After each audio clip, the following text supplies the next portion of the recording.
தெரியாமல் தாங்க இத்தனை நாளாக நம்ம ஃபாலோவர் இந்த தண்ணியை குடிச்சிட்டு இருந்திருக்காங்க. ஸோ இந்த தண்ணி எங்கேருந்து வந்ததுன்னு தெரிஞ்சுக்கணுமா? அப்போ இந்த வீடியோவை ஸ்கிப் பண்ணாமல் பாருங்கள் அண்ட் மறக்காமல் நம்ம பேஜை ஃபாலோ பண்ணிடுங்க. ஸோ இந்த தண்ணி நமக்கு பொள்ளாச்சிலேருந்து வந்ததுங்க.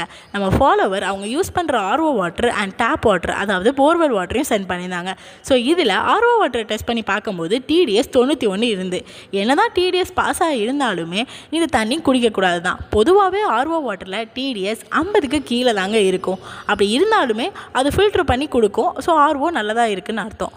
ஆனால் இதில் பார்த்திங்கன்னா 91 தான் இருக்குது. ஸோ ஆர்ஓ ஒழுங்காக ஃபில்ட்ரு பண்ணாமல் இருக்குதுங்கிறத நம்ம ஃபாலோவர்கிட்ட சொல்லிட்டோம். அண்ட் உங்களுக்கு நல்லாவே தெரியும், நம்ம ஆர்ஓ வாட்டரில் pH எப்பவும் அசிடிக்காக தான் இருக்கும். அதே தான் இந்த கேஸ்லேயும் இருந்துச்சு. அண்ட் அதுக்கப்புறம் டேப் வாட்டர், அதாவது போர் வாட்டர் டெஸ்ட் பண்ணி பார்க்கலாமா? அதில் pH ஒன்று நியூட்ரலாக இருக்கும், இல்லை ஆல்கலைனாக இருக்கும். இதில் ஆல்கலைனாக இருந்ததுங்க. TDS பார்த்திங்கன்னா 516 இருந்துச்சு. ரொம்ப அதிகமான TDS தான். ஸோ இதே மாதிரி உங்களுக்கும் ஃப்ரீ வாட்டர் டெஸ்டிங் பண்ணணுமா அண்ட் உங்கள் ஆர்ஓ பற்றி தெரிஞ்சுக்கணுமா? அப்போ மறக்காமல் ஆர்ஓன்னு கமெண்ட் பண்ணுங்கள். தேங்க்யூ.